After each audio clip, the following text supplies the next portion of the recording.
So how do we define evidence man di ay? It's really defined, no? In the rules good mismo, section 1 of rule 128. Okay? Section 1 of rule 128. It provides that the evidence is the means sanctioned by the rules of court of ascertaining in a judicial proceeding the truth respecting a matter of fact. Okay?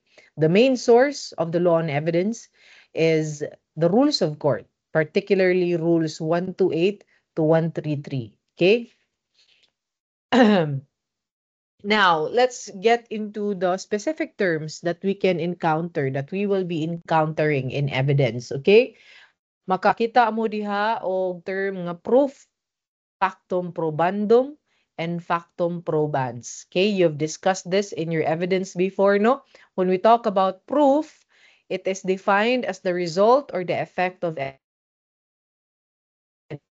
factum probandum is the ultimate fact or the fact sought to be established.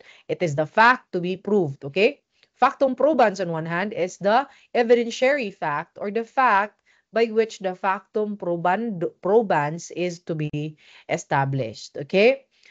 Let's take a look at this example. In the case of arson, you've already discussed in your criminal law, no? Unsa ng arson. In the case of arson, unsa may factum probandum ana. The factum probandum is that the house was intentionally set on fire by the accused, okay? Mao ni ang ultimate fact nga the prosecution wants to prove, okay? Mao na ang factum probandum, di ba? Ultimate fact that is sought to be established. Mao ni ang angay iprobar. So, ang atong factum probandum in this scenario is the house was intentionally set on fire by the accused. Okay? What will be our factum probans? Okay? Evidentiary fact or the fact by which the factum probans is to be established. Okay? So, magpakita ta diha og mga ebidensya. A gasoline was found at the scene. The accused was seen buying gasoline earlier that day. And then there was a surveillance footage that showed the accused entering the house at midnight. Okay? So, these are the evidentiary facts presented to support the ultimate fact. Maunang factum probans. Okay? I hope klaro na ha. And then we go to proof. Ang proof na karon is that the court concludes that the accused intentionally set fire to the house based on the evidence presented by the prosecution. Okay? The proof is the effect of the evidence. This is the result of evaluating the factum probans. Okay? I hope that's clear. Ha? I hope that's clear. Okay? So, kuha ra ba na to? The difference between factum probandum, and ultimately proof. Kakuha na ta? Okay, sige. Let's now go to the classification of evidence. Okay, na ay daghang klase sa evidence, no? Nagkalain-lain na siya, and I hope one of this makaremember mo kung ugaling man mugawas ni in your exams pohon. Okay? So, the first type or classification of evidence is what we call as the object or real or autoptic evidence or physical evidence or tangible evidence. Parehara na sila ha. It could be object evidence, it could be real evidence, it could be autoptic evidence or physical evidence or tangible evidence. Okay? So when we talk about an object evidence, it is that which is directly addressed to the senses of the court and consists of tangible things exhibited in court. Okay? So, in example, in a robbery case, okay? The knife allegedly used by the accused is presented in court. Okay? The judge can see and examine. So here, the knife is the object evidence. This is the tangible item that directly appeals to the senses of the court. Okay? So, unsa may sense nga ma-address when we touch a knife? The sense of sight, the sense of touch. Okay? So, mo na'y pasabot anang object or real evidence. Di ba? Basta makita, ma-sense nimo, mabati, mahikap, these are called real, physical, or tangible evidence. Okay? As we go along in our study, you will also be encountering the term chain of custody. Okay? Chain of custody. Here, the presenter of an object evidence may be required to prove its chain of custody. Example, ani common kayo ning chain of custody in drugs cases, di ba? What is the object evidence in a drugs case? Unsa may object evidence in a drugs case? So may mga object evidence diha. Comment ko no.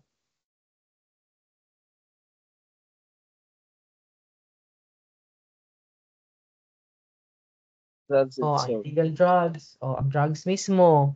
Kanang mga paraphernalia. Yes, that's correct.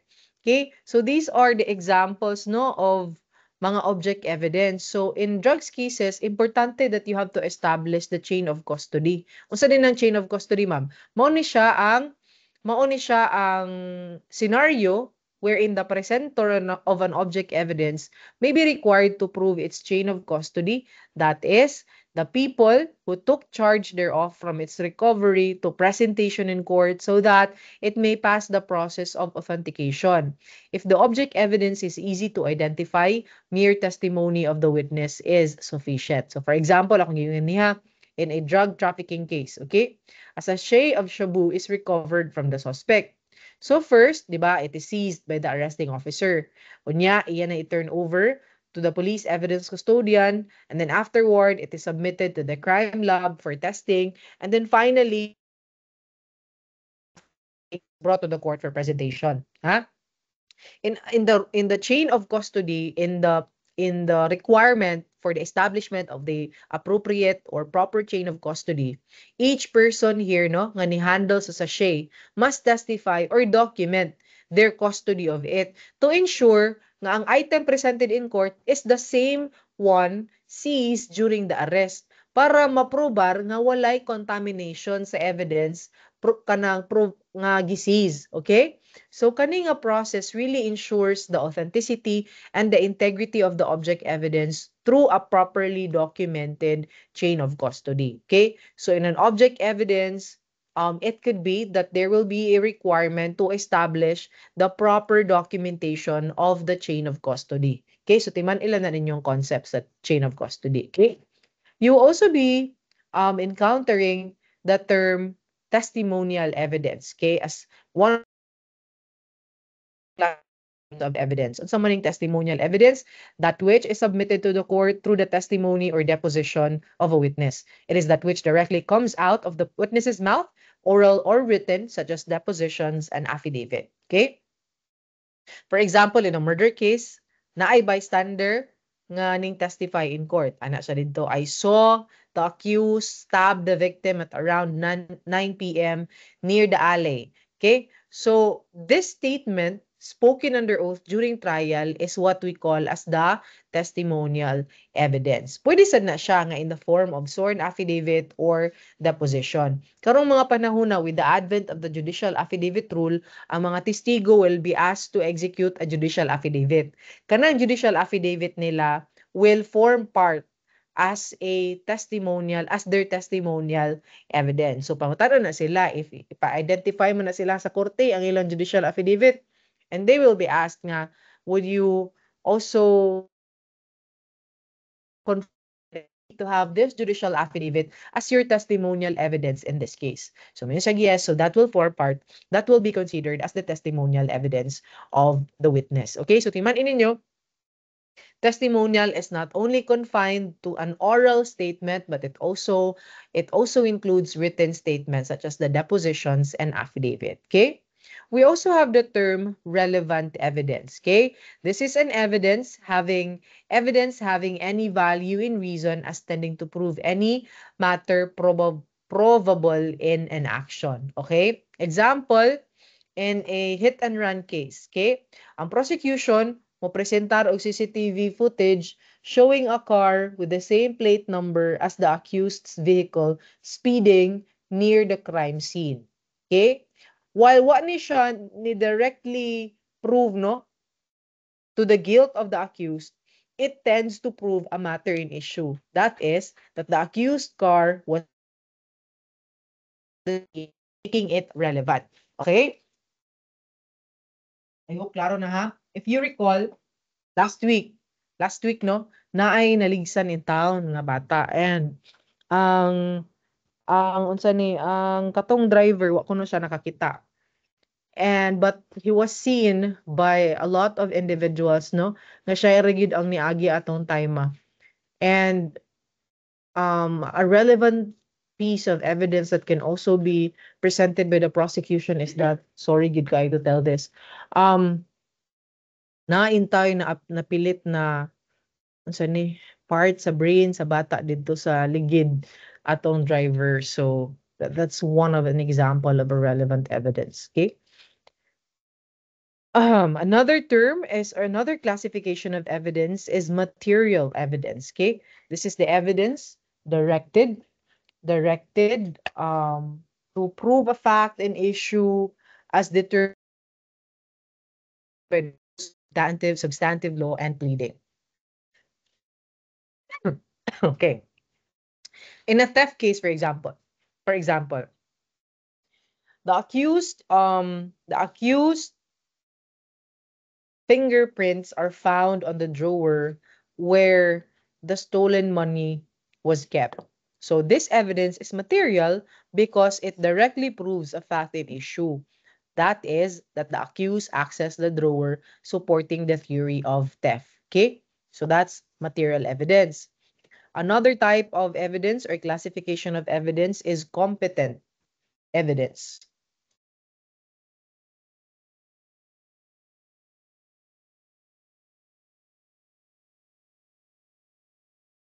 Okay, competent evidence is evidence that is not excluded by the rule, statute, or constitution. Okay?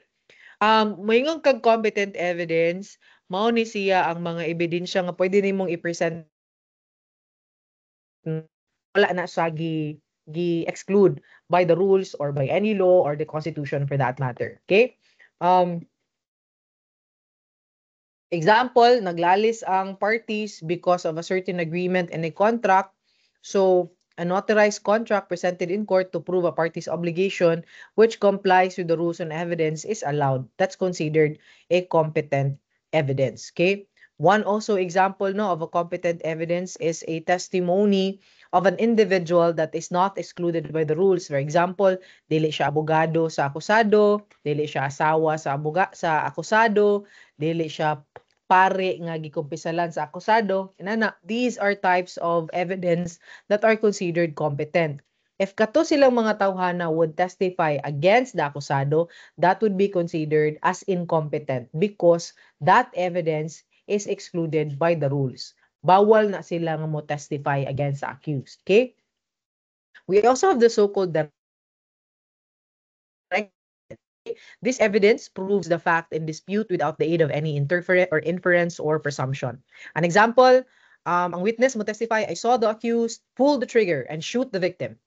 Direct evidence na. Okay? That's an example of a direct evidence. We also have another classification, circumstantial evidence. The proof of fact or facts from which, taken either singly or collectively, the existence of the particular fact in dispute may be inferred as a necessary or probable consequence. Okay? Unsa may example ani? Ang akusado was seen entering the victim's house with a knife, had blood-stained clothes after, and fled the scene. Watod siya makit-i nga siya gyud ang ning saksak or ning dunggab sa biktima. However, he was seen entering the victim's house with a knife before the alleged incident. Unya, ning gawa siya nga nagkadugo. Unya, ning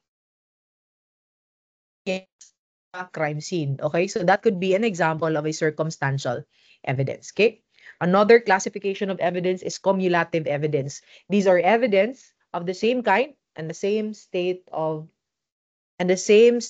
facts.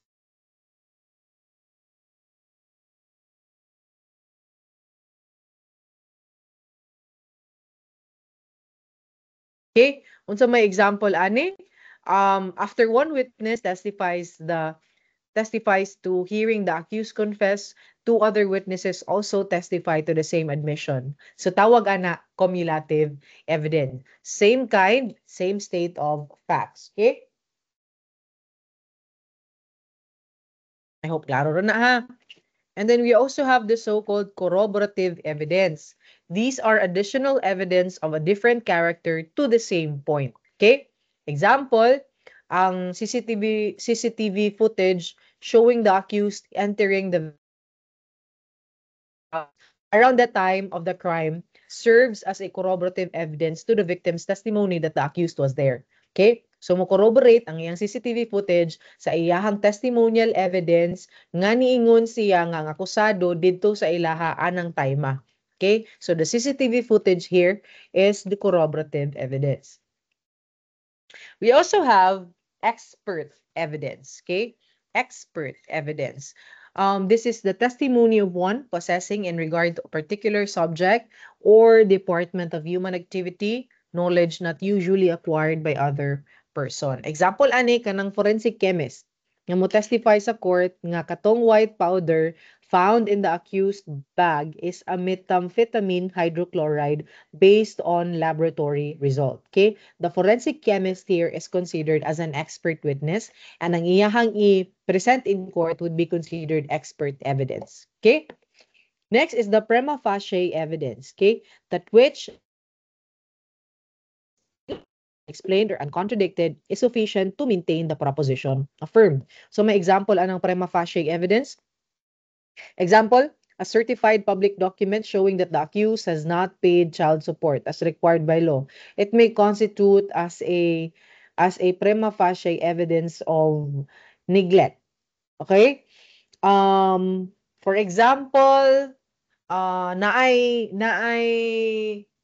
murag settlement or a confrontation before the DSWD gipatawag ang amahan and was being demanded for support but wa siya nag-support. And then the DSWD would issue a certification that nagatubang sila and that indeed the father refused to give support. That particular certified public document issued by the DSWD would constitute prima facie evidence of neglect on the part of the father for not supporting the child. Okay. Another classification of evidence is primary evidence. This is that which the law regards as affording the greatest certainty of fact in question. Okay.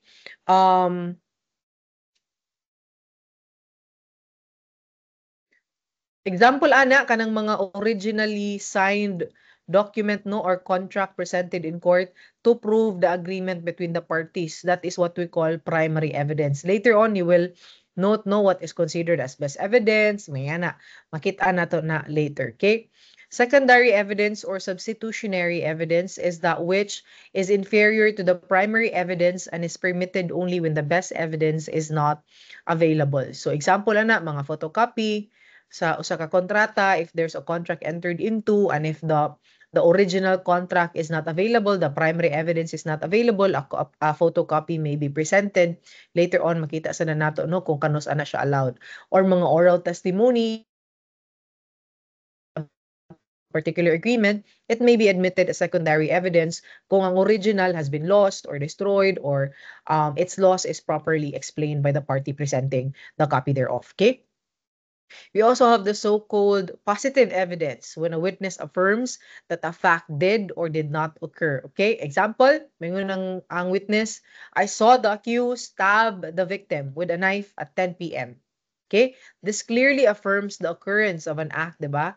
So this is what we call a positive evidence. Pagmuan na sa the witness, I did not see the accused stab the victim with a knife at 10 p.m. That is also a positive evidence because ni-affirm siya nga ang allegation did not occur. Okay? So timan ilang na inyo. Another classification of evidence is negative evidence. Okay? When a witness states he did not see or know of the occurrence of the fact, ingon siya na example, testifies that he was stationed at the entrance the whole night where the crime scene allegedly occurred. Moingon siya karon nga I did not see the accused entering the premises, suggesting that the accused may not have been there. That's an example of negative evidence. Okay? Documentary evidence, kanipod, consists of writings or any materials containing letters, words, numbers, figures, symbols, or other modes of written expressions offered as proof of their contents. Okay? A signed lease agreement presented in court to prove the landlord-tenant relationship between the parties is an example of a documentary evidence. Okay? Anything nga nag-contain og letters, words, numbers, figures, symbols, or any other modes of written expressions offered as proof of its contents may be considered documentary evidence. Kani, pwede ba ang usa ka pistola nga documentary evidence? Can there be an instance wherein a firearm may be offered in evidence as a documentary evidence?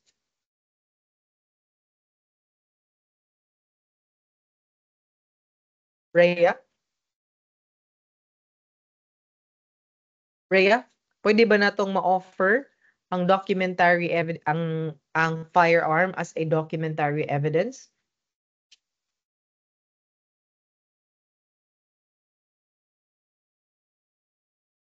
Can you still hear me?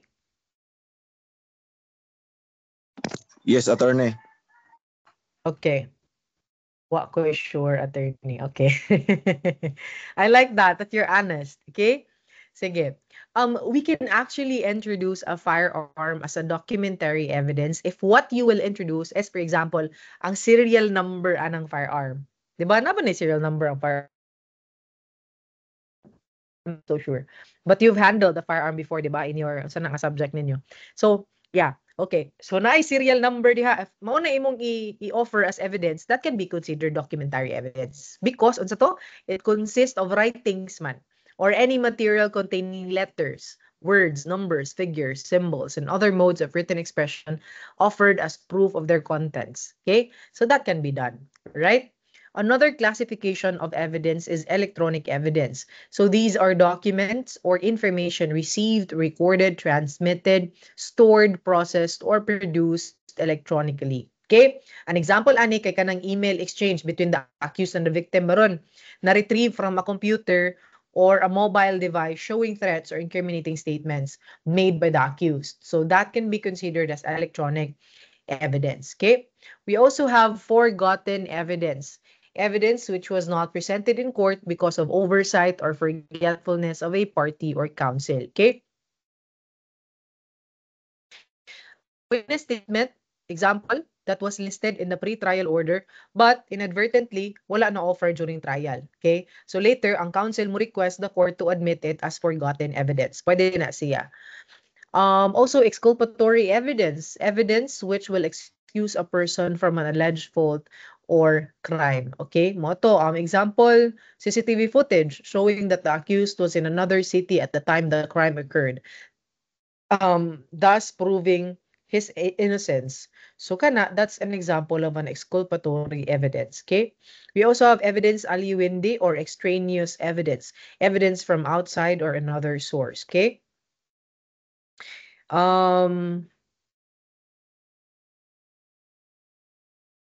Okay, example, in a kaigbaw mo ng last will and testament. For example, na ay last will and testament, no? Nga gi-execute si X. Okay? Um, nasa silingan nga mo testify that X was mentally incapacitated at the time when the will was actually executed. Okay? Kanay si X was not present during the execution of the will, pero ning testify siya kay silingan sila ni X. Okay? So muna, si neighbor here, the testimony of the neighbor is considered evidence aliuende or extraneous evidence because it comes from outside the document or from the last will and testament. Okay? Because ideally, the one who will testify on a probate proceeding sa pagpasar sa usa ka last will and testament, dapat katumang mga witnesses present during the execution of the will. But here, ang silingan, because for example, naabay party ron nga dili gustong mapasar ang will, naisilingan sila i-present that would testify on the insanity or mental incapacity of the testator or of X in this case. So kana nga testimony from outside of the document, no, kanang tao nga outside of the document, not party to document, that may be considered an extraneous evidence or an evidence arguente. Okay? We also have the so-called inculpatory evidence. These are evidence which has the tendency to implicate or incriminate a person. For example, a fingerprint, motong yung ganihan, no? Kung fingerprint, but this time a fingerprint of the accused found on the murder weapon, linking him directly to the crime. So that is an inculpatory evidence because that evidence has a tendency to implicate him or to incriminate the person. Okay? We also have the so-called self-serving evidence. Okay? So for a while, guys, 5 minutes.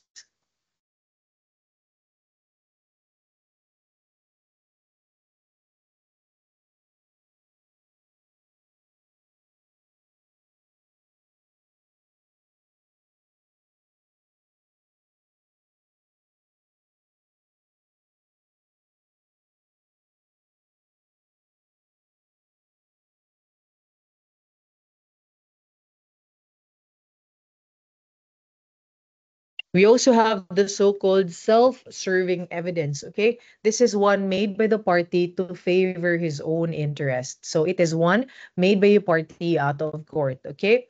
For example, a written statement made by the accused outside of the court saying, I was at home sleeping when the incident happened without any independent corroboration. So this can be objected to as self-serving evidence, okay? We also have the so-called opinion evidence given by an ordinary person regarding of what he thinks. Okay? Example, may unang bystander, I think the driver was drunk because he was swerving a lot, despite not being an expert in detecting intoxication. So this is what we call opinion evidence, and this is not allowed, because you cannot give your opinion when you testify in court if you are not an expert. Okay? Di ka pwede mo, I think hubog to siya kay naghiwi-hiwi man niyang daan. So that's an opinion evidence, okay? We also have the so-called rebuttal evidence that will contradict the other party's evidence, okay? If the defense presents an alibi that the accused was in Manila during the time of the crime, the prosecution presents a plane ticket showing the accused flew to Cebu the day before. This is contradicting or trying to contradict the alibi posed by the accused. So that type of evidence presented by the prosecution is what we call rebuttal evidence. Okay? Section 2 of Rule 128 provides that the rules of evidence shall be the same in all courts and in all trials and hearings except as otherwise provided by law or these rules. Di na maglahi-lahi, okay? So sa tanan nga korte, sa tanan nga trials and hearings, same yun na ang rules on evidence, okay? Section 3, timan-e nga ang evidence may be when it is relevant to the issue and it is not excluded by the law or by the rules of court. Okay? Makita na nato later on. There are also types of admissibility of evidence, okay?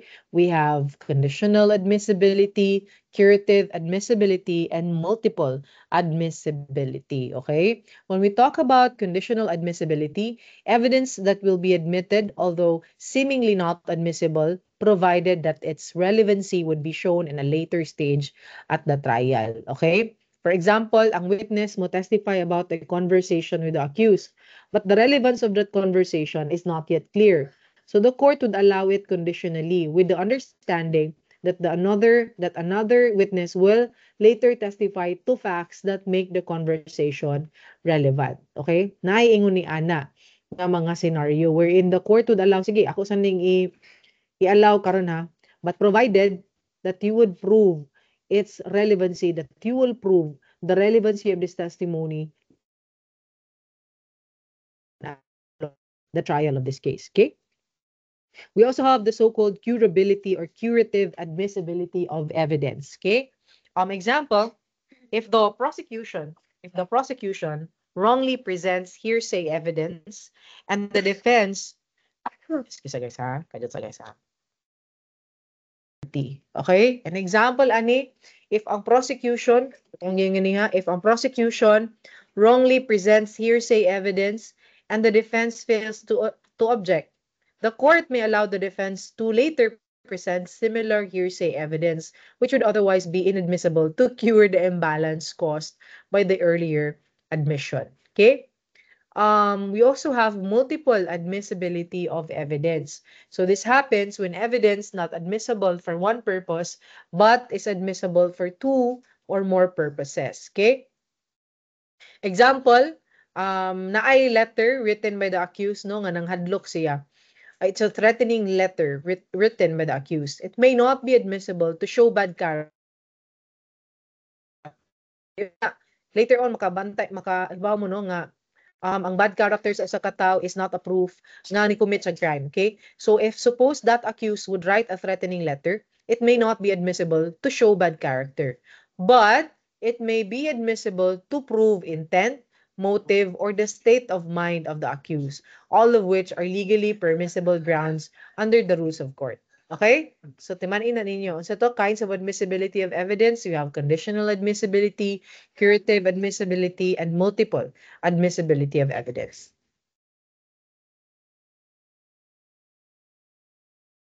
Now let's look at this term. We've discussed this in passing yesterday.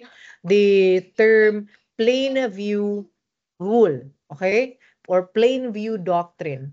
Under this doctrine, unlawful objects with the plain view of an officer who has the right to be in the position to have that view are subject to confiscation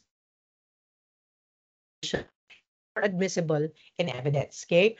Example, no, kanang lawful traffic stop, and then a police officer sees a bag of illegal drugs on the passenger seat. Since the officer was legally in a position to view the item, it can be seized and used as evidence in court based on the doctrine of plain view. Okay? And then in the context of plain view, makakita sad mo sa term nga exclusionary rule, 'di ba? Naagi ni sa constitution nga kung nagay kay makuha nga evidence, okay? A rule of evidence, this is a rule of evidence that excludes evidence obtained in violation of one's constitutional rights or obtained through illegal means, such as those obtained by tortures and the like. Okay? So kung makakuha kang ebidensya nga in violation of a person's constitutional rights or obtained through illegal means, the exclusionary rule would apply. Meaning, kanang nga evidence nga imong makuha will not be admitted in evidence against the accused by the court. Okay? Example, ana, ang suspitsado ning confess kunuhay. Kay nga naman, gitorture. Okay? So, a suspect's confession obtained through torture is excluded from evidence because it violates the constitutional right against self-incrimination and the right to due process. Okay? Timanin na ninyong exclusionary rule. We also have the so-called fruit of the poisonous tree doctrine. Okay?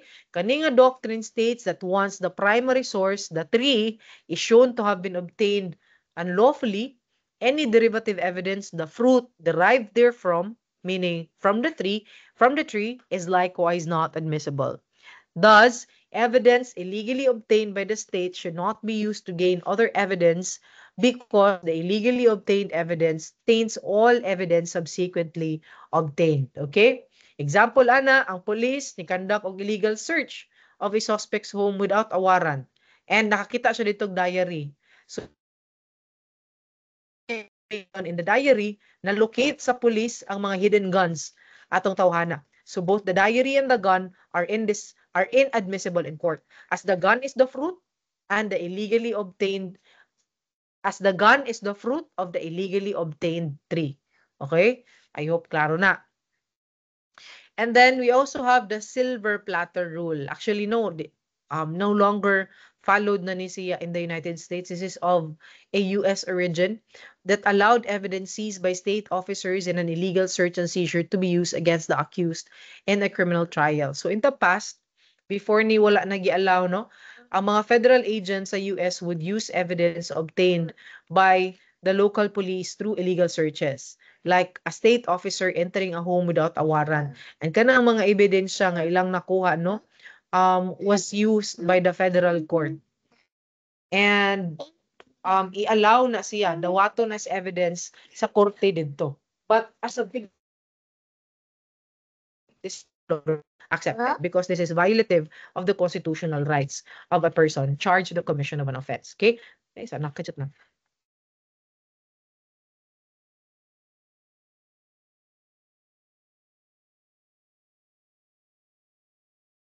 Okay?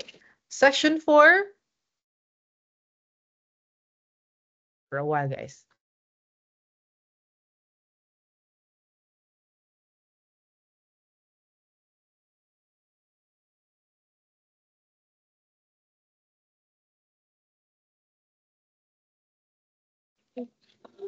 Next is the relevancy or collateral.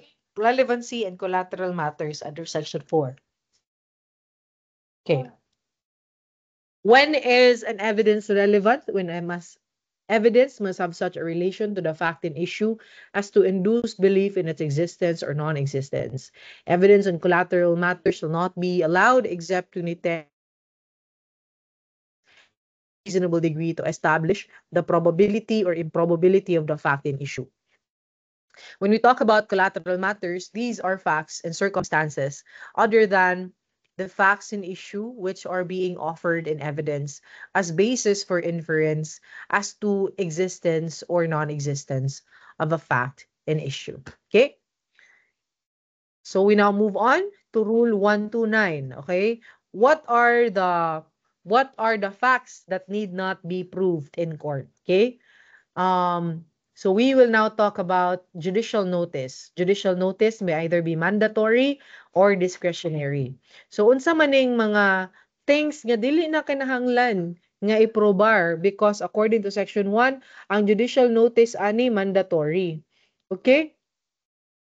Unsa di pasabot anang mandatory judicial notice? This means that ang mga courts no should recognize certain facts without requiring proof or the presentation of evidence. Okay? These are facts nga public knowledge na or of unquestionable certainty. Okay? So, again, ang courts, they're no longer required to receive evidence or testimony to prove these following matters. Okay? Because they are already assumed to be true and accepted by default. Okay? Ang una na, the existence and territorial extent of states. Ang courts, no, already know which countries exist and what areas they govern. Okay? Second, the political history of the states. The court acknowledges important political events or transitions. Example, mga colonization, mga independence. Kay bao na ang korte ana and you don't have to prove that in court. Okay? Next is the forms of government and symbols of nationality. Okay? Ang mga korte, kibaw na sila. What kind of government a state has? For example, ato di ba? The Philippines is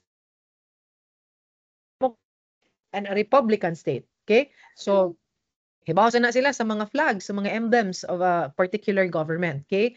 Also, the law of nations. The general principles of international law like mga diplomatic immunity are already acknowledged by the courts. You don't have to prove that. Okay?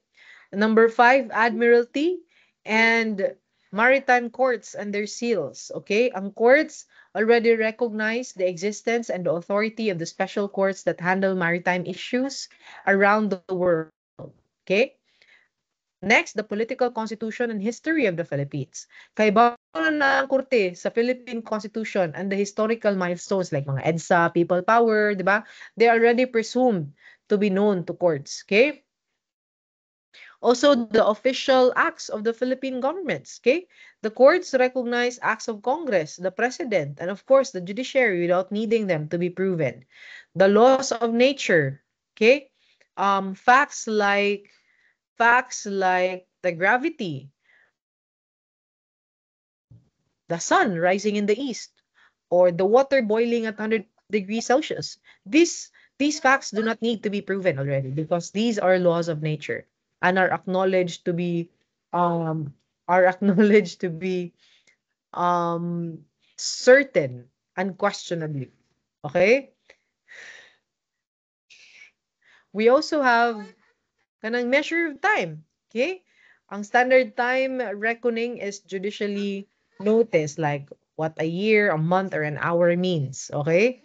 Ibaw na ta, may kag year, 12 months na, may kag month, Depende na siya kung January, February nga na. Or an hour, kibaw ka nga, an hour 60 minutes, kibaw. 1 minute is 60 seconds, di ba? So we know that. Also the geographical divisions. Court know the locations and political boundaries of the provinces, the cities, in the Philippines. Okay? Ngano importante man eh. Why is it important? Because this rule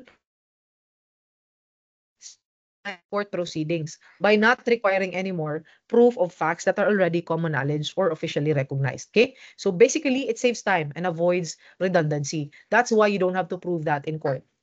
Okay? Unsa tong judicial notice? It is a cognizance of certain facts which judges may properly take on without proof because they already know them. Okay? Na po yung mga matters nga discretionary ang pag-take og judicial notice sa usa ka korte. Unsa may pasabot anang discretionary? Meaning, pwede nga ang court would not require the presentation of evidence, pwede sad nga they would require its presentation. Okay? So the court may take judicial notice of matters which are of public knowledge, capable of unquestionable demonstration, ought to be known to judges because of their judicial functions. Okay? Unsa maning of public knowledge? Example, pag COVID-19, no? Nga COVID-19 was declared a global pandemic in 2020. Okay? So this can be considered or this can be taken judicial notice of by the court. Okay?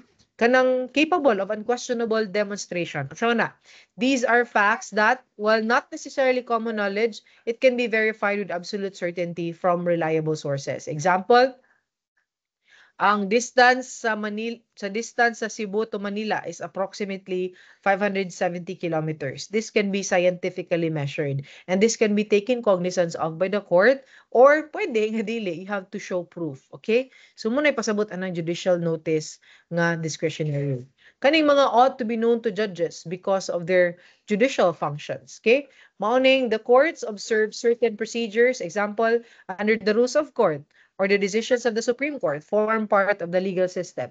So these are facts or matters nga ang mga judges are expected to be familiar with due to their training or experience in the judiciary. Okay?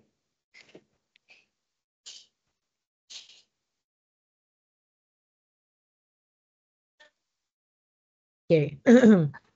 Take note, during the trial, the court on its own initiative or on request of a party may announce its intention to take judicial notice of any matter and allow the parties to be heard thereon. After the trial and before judgment or an appeal, the proper court on its own initiative or on a request of the party may take judicial notice of any matter and allow the parties to be heard thereon if such matter is decisive of the material issue in the case. Okay? Section 4 pertains to judicial admissions. When we talk about judicial admissions, these are admissions, whether verbal or written, made by the party in the course of the proceedings in the same case and does not require proof. The admission may be contradicted only by showing that it was made through palpable mistake or such admission was or no such admission was made. Okay?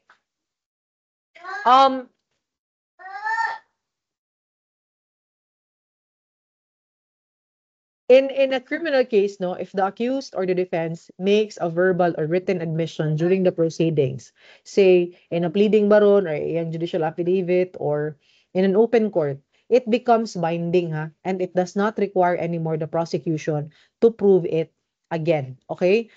This usually happens in a pre-trial, no? Will the prosecution admit? Will the accused admit? So basically, if you would admit that, that would be considered judicial admissions. But this admission can be challenged only in two limited ways. Unsa to? By showing that it was made through palpable mistake or that no such admission was made. Okay? Kanus amang ka makaingon nga the admission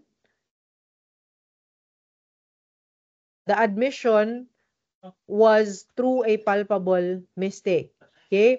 In an open court, for example, ang akusado moingon, yes, I stabbed 21. Okay? But later, he shows that he was out of the country on the date and meant to refer to August 12, a different incident. So that's an example of a palpable mistake. Okay? Also, when the admission was actually never made. Okay? Makakontradict sad ka if the admission was never made, if no such admission was actually made. For example, ang prosecution ni claim no nga ang akusado ni admitted nga guilty siya during the bail hearing. But ang transcript of records, ang transcript mura bag minutes ba in a meeting, nag-show diha nga walay statement gyud nga gisulti ang akusado. So in this case, the defense can contradict the admission by proving that no such admission was actually made. Okay? So again, no, judicial admissions, this is allowed. You don't have to show proof already that this was done because it's already considered as a judicial admission. Okay? However, makontradict ra na nimong judicial admission if you can show that it was made through palpable mistake or if you can show that there is no such admission ever made. Okay? Let's now proceed to the rules of admissibility. Okay?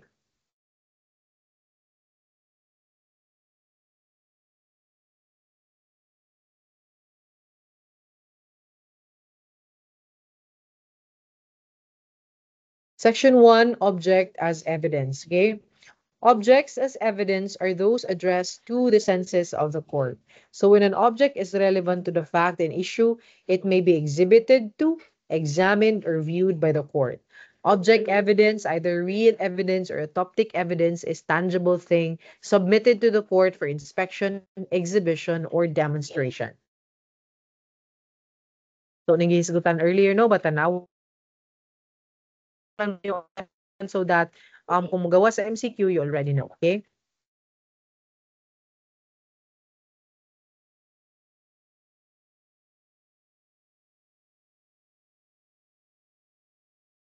Okay, again, we have documentary evidence.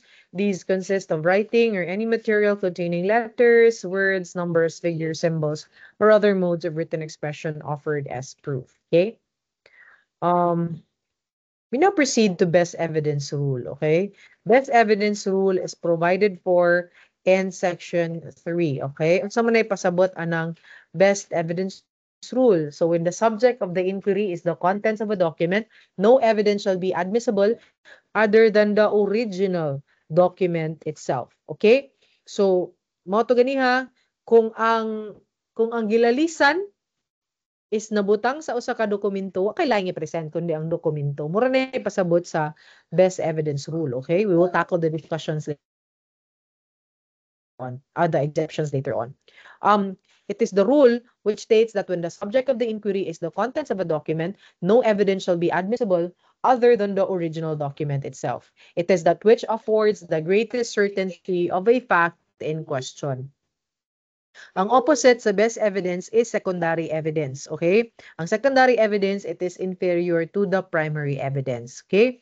The purpose of the rule requiring the production of the best evidence rule is to prevent fraud. Kay dali kaayo nga mag-ilad-ilad og dokumento, okay? So carbon papers, remember carbon papers or carbon paper copies are considered duplicate originals. But the Xerox copies or the photocopies are not admissible under the best evidence rule, okay? But we will see later on what are the exceptions. Because there are exceptions to the best evidence rule, okay? Una ana, when the original has been lost or destroyed or cannot be produced in court without bad faith the offeror, okay? So may example ani. If ang original document was lost or destroyed without the fault or bad faith on the part of an offeror, a copy or the oral evidence may actually be used, no? Example, in a case of falsification of public document, the original birth certificate was burned in a fire at the municipal office. So a certified true copy of that birth certificate can be admitted as secondary evidence, okay? The second exception is that when the original is in the custody or under the control of a party against whom the evidence is offered and the latter fails to produce it after reasonable notice. Okay? So if if it is the opposing party, ang imong kontra ang nagkontrol sa dokumento and fails to produce it after being notified, here the secondary evidence may be allowed. Okay? Example ana in a case of staffa. The complainant asked the accused to produce the document which is in the accused possession na sa akusado. The accused ignores the request. So ang complainant karon may now be allowed to present a duplicate or a testimonial evidence for that matter. Okay?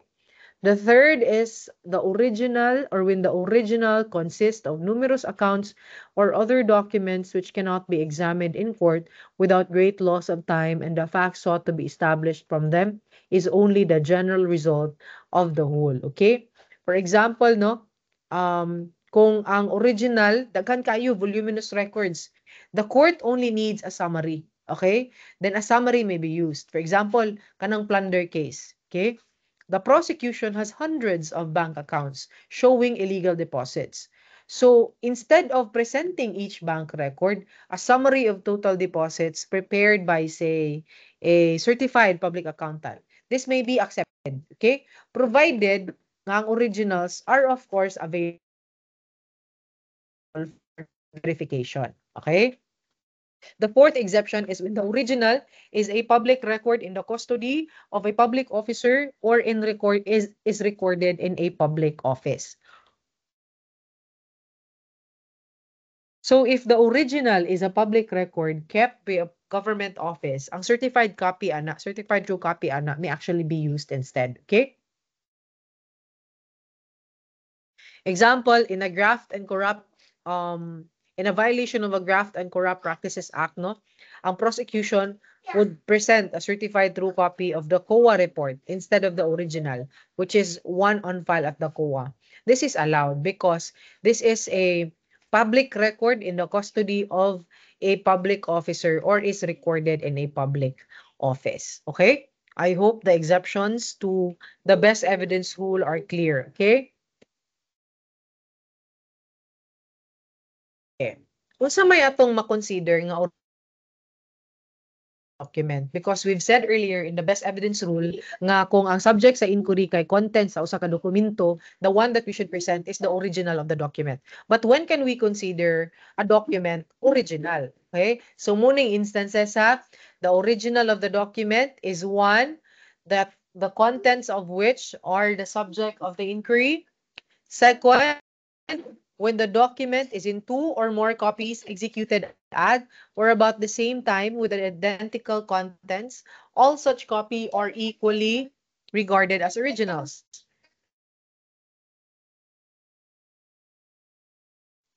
When an entry is repeated in the regular course of business, one being copied from another at or near the time of the transaction, all entries are likewise equally regarded as original. Okay?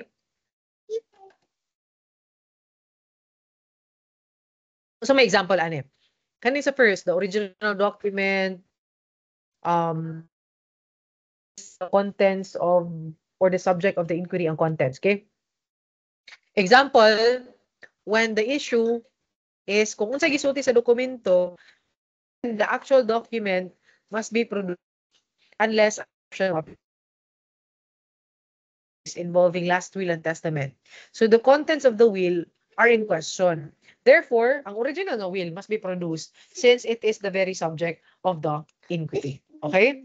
Ang second ani nga type sa original document is kanang multiple identical copies executed at the same time. So they are all considered original, okay? So if ang document was made in duplicate or triplicate, all with identical contents and executed at the same time, then each copy is treated as an original. Okay? For example, in a contract of loan, gigamit ang kontrata sa loan in evidence per staffa, and then there are 3 signed documents. So one of each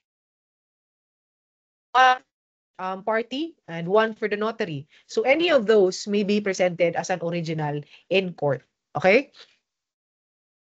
And then kaning third no nga type of original document is kaning entries copied during regular business. So when business records are made in the regular course of business like kanang mga logs, mga ledgers, and an entry is also copied promptly into another system, for example, digital record or summary log, both are treated as original. Okay? So for example, in a scenario of a qualified theft, ang empleyado allegedly nangawat og 100,000 pesos. The cashier logs the transaction in a cash receipt deposit, and the data is inputted into the computer system on the same day. So both ang manual logbook ug ang electronic entry may be considered originals for purposes of presenting evidence. Okay?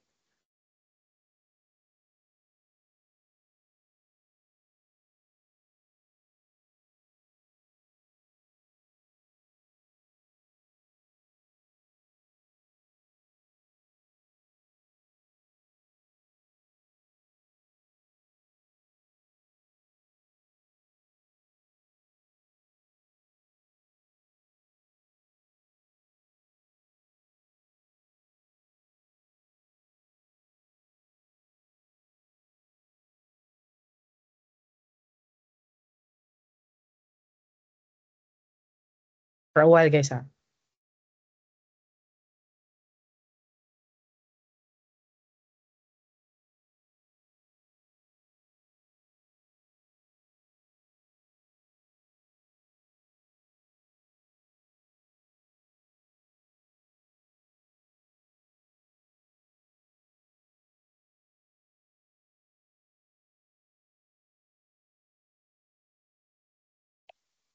Okay, so how do we define a document? An instrument or other duly authorized paper by which something is proved, evidenced, or set forth. Okay. Secondary evidence is defined as that which is admissible when the best evidence is not available, or any evidence other than the original document itself, or one which is inferior to the best evidence.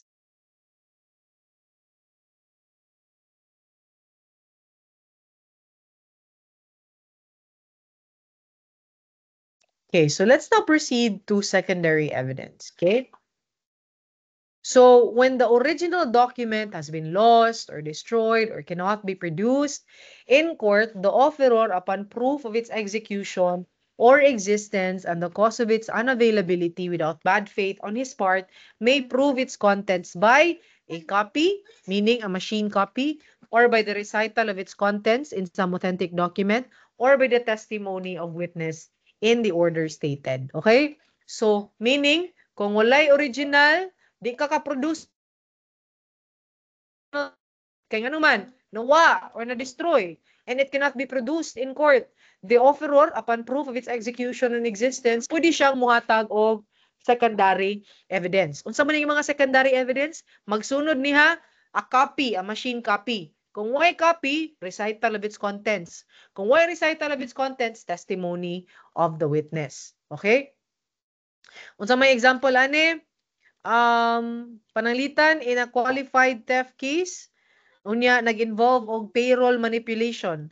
The original payroll document was burned on a fire at the accounting office. So na-scan copy sa payroll saved in the company's cloud server. It can be presented as a secondary evidence. Okay? Kaning duha, recital of its contents in some authentic document. For example, in a falsification case, okay, the original affidavit allegedly forged is missing, but a police blotter contains a detailed transcription of its content. Okay, so that police blotter that contains a recital of the incident can be considered or can be presented in court. Okay? Anya kung wa gining duhaway copy way recital, a testimony of the witnesses may be presented. Okay, for example, in a rape case, and then a letter by the victim discloses the abuse. Unya kana nga letter nga gisuwatan sa biktima nawa. The victim's lawyer, no, who has read it and discussed its content with the victim, is presented to testify about what was written. So the lawyer's testimony here becomes the last resort proof of the document's contents. Okay? This rule actually allows flexibility, no, in proving documents lost without fault, while also maintaining the safeguards against abuse or fabrication.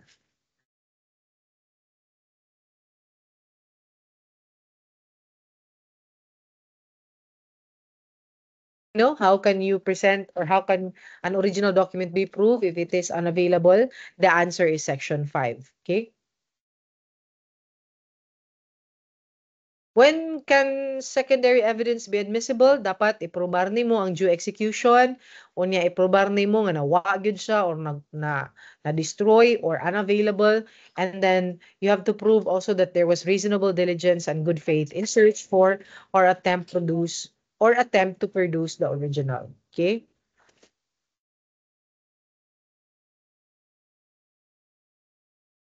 Okay. Section 6. Okay. Section 6. Can you read this, Rhea, please? Section 6, when original document is in adverse party's custody or control. If the document is in the custody or under the control of adverse party, he must have reasonable notice to produce it. If after such notice and after satisfactory proof of its existence, he fails to produce the document, secondary evidence may be presented as in the case of its loss. Okay, thank you. So, if ang original document no is under the control of the opposing party, for example, nasa akusado, okay? And that party is given reasonable notice to produce it, but still fails to do so, ang secondary evidence now, like a copy or testimony, may be presented. Okay? Moto, example, ani katong yung ganihan no, kung naay staffa case. Okay? Unya, ang prosecution, iyang ingno ng akusado nga i-present ang original document nga imuhang gipirmahan kay siya ra ang naikopya sa original. But even after receiving the formal notice, ang akusado does not produce it. Of course, di niya i-produce kaya nga naman siya may mapildi kung niya ipakita, di ba? So the prosecution may now present a photocopy or a witness testimony about the agreement. Okay? That's an example of. Okay? Please read section 7, Rhea. Evidence admissible when original document is in public record. When the original of document is in the custody of public officer or is recorded in a public office, its contents may be proved by a certified copy issued by the public officer in custody thereof. Okay? So, kani, sayo na ni sabto, no? If ang original kay is kept in a public office. So, ang contents ana may be proven by a CTC issued by the public officer in charge. For example, you want to present the birth certificate of the victim who is a minor. Okay? Wa man na nato ang original ana. So, what you would need to do is to ask for a copy from the custodian of the original birth certificate. Asam ta mangayo ana, asam ta pangayo sa unsaan asa gid pangayoon? PSA ba na? Sa PSA. O mga ikagkopya dito sa original because it is with the PSA ang iyahang original copy. So the PSA would issue a copy of the same. Okay? Section 8, Rhea. Please read. Party who calls for document not bound to offer it. A party who calls for the production of a document and inspect the same is not obliged to offer it as evidence. Okay. So kung ang party no asks for a document to be produced and inspects it, that party is not really required to offer it as evidence. For example, in a plunder case, no, ang defense would ask the prosecution to produce an audit report during the trial. Upon inspection, they find it not favorable to their case. So ang defense bisag iyan ang gipa-produce, iyan ang gi-inspect, he is not obliged to present the audit report as evidence. Okay? These rules protect the integrity of the evidence and the rights of the party practices. So, just because ni order ang usa ka party nga ipaproduce ang usa ka dokumento doesn't mean obliged ang party to offer it as evidence. So, you take note of that. Okay? So, we are now done with the secondary evidence. Let's now go to parole evidence rule. Okay? So, dining parole evidence rule. So timan nga when the terms of an agreement have been reduced to writing, di ba, niingon jud ta ganiha nga, it is considered as containing all the terms agreed upon, and there can be no between the parties and their successors in interest, no evidence other than such contents of the written agreement. Munang best evidence rule, di ba? Best evidence rule. However, under the parole evidence rule, a party may present evidence to modify, explain, or add to the terms of the written agreement if he puts in issue in his pleading intrinsic ambiguity, mistake, or imperfection in the written agreement, the failure of the written agreement to express the agreement of the parties, the validity of the written agreement, the existence of the other terms agreed to by the parties or their successors in interest after the execution of the written agreement. Okay? Demanding the term agreement includes wills. Okay? So how do we define parole evidence? These are evidence aliuende, whether oral or written, which is intended or tends to vary or contradict a complete and enforceable agreement embodied in a document. Okay? It is also defined as any outside or extrinsic evidence introduced to modify or explain or add something to an agreement that was put in writing. Parole evidence rule is a rule that states that when the terms of an agreement have been reduced in writing, it is considered containing all the terms agreed, such evidence of such terms other than the written agreement. It means that there can be no evidence of the terms of the written agreement other than the terms of the written agreement. However, there are exceptions to this particular rule. Okay? What are the exceptions to the parole evidence rule? So,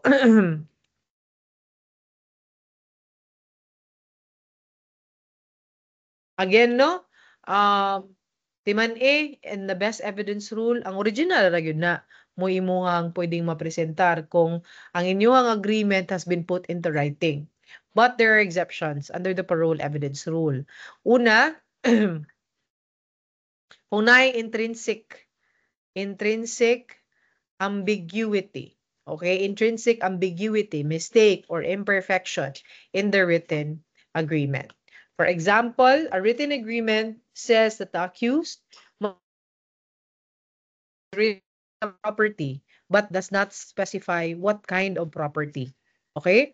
So, in a criminal case for Stafa, ang akusado here may introduce evidence that this term property actually referred to a borrowed jewelry and not money to clarify the ambiguity. Okay? Pwede na siya. Another exception is the failure of the written agreement to express the true intent and agreement of the parties thereto. Example,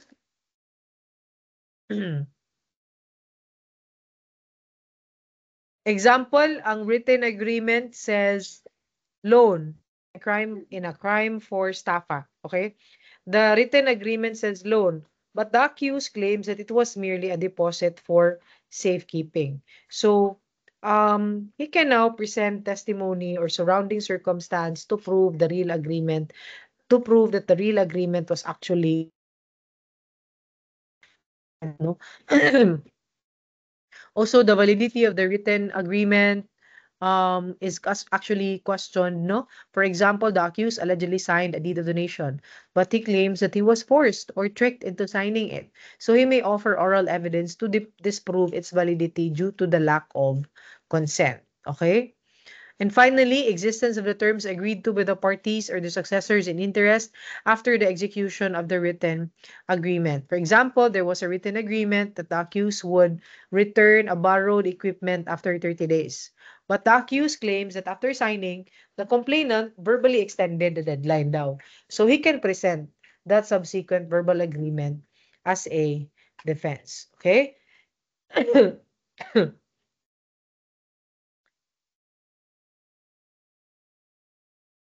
Okay. I hope klaro na ha. Let's now go to the qualification of. We will proceed with the qualification of witness at 10 ha. Let's have a 15-minute break. 10 a.m. We will get back at 10 a.m. Thank you.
Okay. Let's now resume.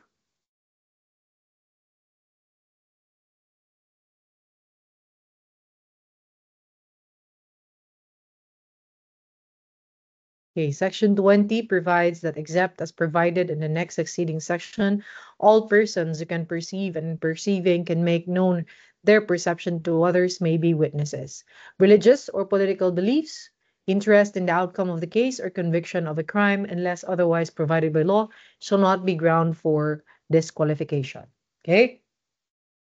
So how do we define a witness? A witness is a person who makes a statement to a judicial tribunal of a question of fact. Okay? There are qualifications of a child witness. A child witness must have the capacity of observation, of recollection, and of communication. Ang qualification in general of a witness, no, not a child witness, is that a witness shall be all person who can perceive and in perceiving can make known their perception to others. They may be witnesses. Okay? Example, jeepney driver, okay? Kita siya sa robbery and makadescribe yun siya what happened. That jeepney driver may testify in court even if he's not literate, he's not educated, or related to any party. Okay? Jeepney driver may not also be disqualified just because of his religious belief or interest in the outcome of the case or conviction of a crime, okay? Unless the law specifically disqualifies a particular person. Like for example, convicted na siya of perjury, aka na, di na ay wala na nay balor ang iyahang testimony because in the past naka-testify na siya ay nakumbikto siya for perjury. Okay? Example, a Muslim woman, okay? Makatestify na siya in a rape case even if her religious belief requires modesty as long as she is competent. Okay? Now, qualification of a child witness under this rule, no? In order for a child to be a valid witness, ang bata must have the capacity to observe. Okay? Makakita ba siya? Can that child see or hear the event? Dapat na siya capacity to recall. Can that child remember it?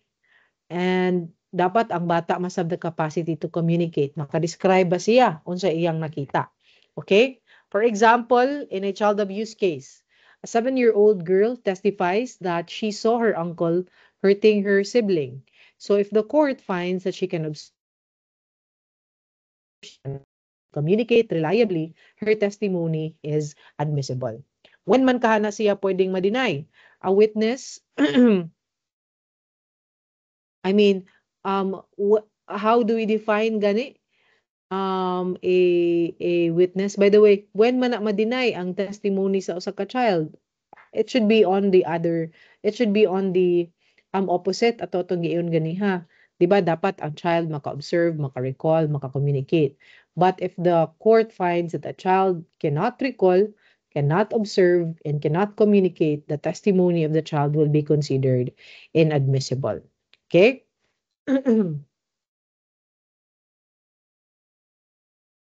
Remember that in order for the child to be considered as a witness, a competent witness, the child must satisfy these 3 requirements. Okay?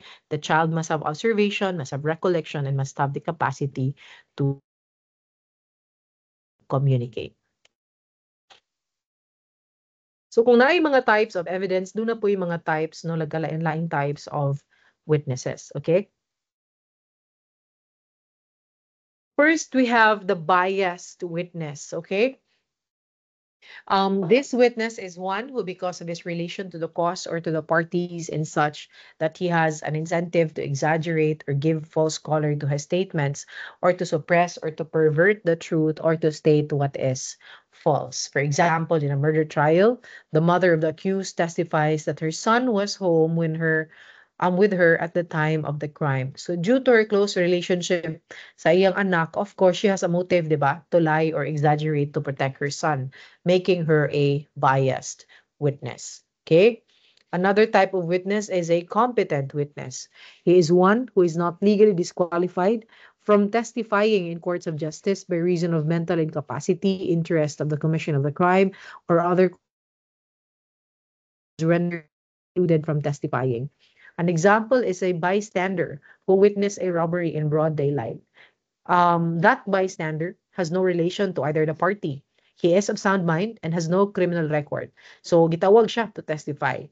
So, since nothing legally disqualifies him from testifying, he is considered a competent witness. Okay? We also have a dishonest witness, okay? A witness who professes to remember things upon which he cannot be readily contradicted, and who declares that he forgets those upon which he would be open to contradiction. So he usually takes refuge behind the shelter afforded by the phrase, I don't remember. Okay? So for example, during cross-examination in a drug trafficking case, a witness repeatedly says, I don't remember, to questions about incriminating text messages and meetings with the accused, yet clearly recalls unrelated minor details. So his selective memory and refusal to recall verifiable facts him as a dishonest witness. Okay?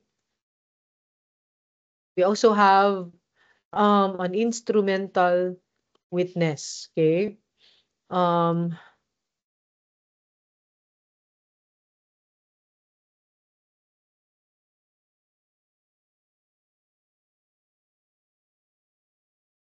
Instrumental witness is a one who attests to the execution of a will or testament and affirms the formalities attendant to the said execution. Let's not discuss that. That's not relevant sa inyong study. We have credible witness, one whose testimony is worth of credit and belief, and one who is not disqualified by to testify by mental incapacity and crime or other causes. So, may credible katuhuan nga testigo. Okay? Example, tricycle driver, no? Who happened to be near the scene of a robbery, testifies that he clearly saw the accused enter the victim's store and flee with a bag. He has no tie. His recollection is detailed and consistent, and his story is supported by nearby CCTV footage. So, ang iyang testimony here can be given credibility due to his demeanor and corroboration. Thus, he is considered a credible witness. Okay?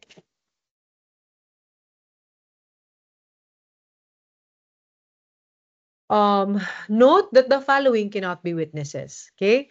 Those whose mental condition at the time of their production for examination is such that they are incapable of intelligently making known their perception to others, and children whose mental maturity is such to render them incapable of perceiving the facts respecting which they are examined and of relating them truthfully. Okay?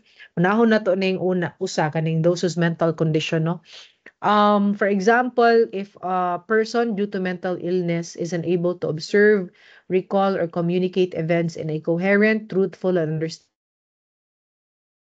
way, they are disqualified from testifying. Okay? For example, in a rape case, the prosecution attempts to present as witness a person diagnosed with severe schizophrenia, okay, who is actively experiencing hallucinations and delusions at the time of the testimony. Okay, delulu sa term pas mga batan-on ron, okay? So when questioned, the witness cannot answer simple questions coherently, nor explain what happened, since that person not intelligently communicate his perception. The court can rule them um incompetent to testify. Okay? So since di man siya maka-properly communicate sa iyaha kunuhay nga kintahay nga na-observe, that particular testimony or that particular witness is disqualified by reason of mental incapacity. Napoy disqualification mental of immaturity. Okay, kaning letter B. Kaning children lacking the mental maturity to understand and relate the matters truthfully. Okay? So ang bata may actually be disqualified to testify as a witness, no, due to young age or developmental delay. because they're unable to understand right from wrong, or unable to observe or communicate events reliably. For example, in a physical abuse case, no, ang bata 3 years old, unya gitawag siya to testify against the stepfather. You can just imagine, no, the bata nga 3 years old. So during the cross-examination, it becomes clear that the child really does not understand the difference between truth and lies, and gives inconsistent answers even to basic questions like your own name or what happened. So the judge in this case can find child lack the sufficient mental maturity to provide meaningful testimony and cannot be a witness to the case. Okay? Because imagine, bata nga 3 years old. Or pwede nga, let's say, 10 years old but delay ang iyahang maturity ba? That it can also happen. 10 years old ang bata but na ay mental capacity nga 3 years old. So in that case, it can be shown that the child lacks the mental maturity. And that child cannot provide a meaningful testimony and thus disqualified to be a witness on reason or by reason of immaturity. Okay? Ang deaf mutes are competent witnesses when they can understand the nature of an oath, they can comprehend facts they're going to testify on, and can communicate their ideas through qualified interpreter. Okay? A mental retardate is still qualified witness if he can make known his perception to. Okay? Um Kabang mo na usa ng deaf mute, 'di ba? Kanang bungol og dili makaistorya, amang bungol og amang, okay? So, ang person who is a deaf mute can actually be a witness kung he can understand the nature of an oath, if he can comprehend the events that they are testifying about, and are able to communicate their perception through sign language or qualified interpreter. Okay, for example, in a case of sexual abuse, a 16-year-old girl who is both deaf and mute testify against her uncle. She uses sign language to describe what happened. So a certified sign language interpreter translates her testimony in court. So the judge can actually accept this, no, can um can actually determine or can consider that the child witness who is a deaf mute can understand the difference between truth and lies and clearly recalls the evidence or the events. So me consider as child witness. Okay? Kaning mga mental retardate, no, or mentally challenged individuals, they can qualify as a witness, okay?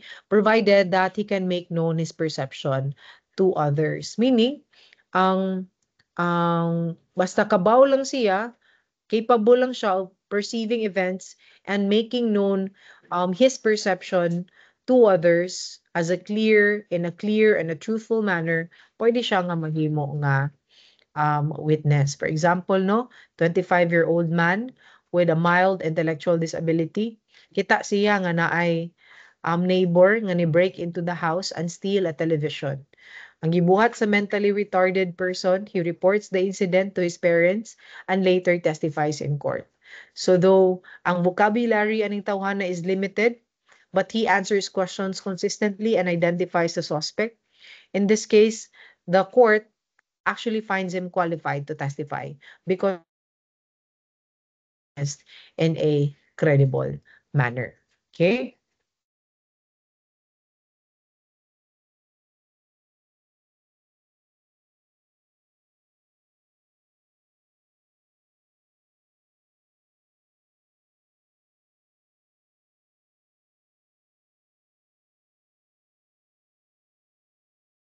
Okay? At this point, mananghid ko ninyo guys. I hope this is okay with you, no? We will resume our discussion later in the afternoon. Kay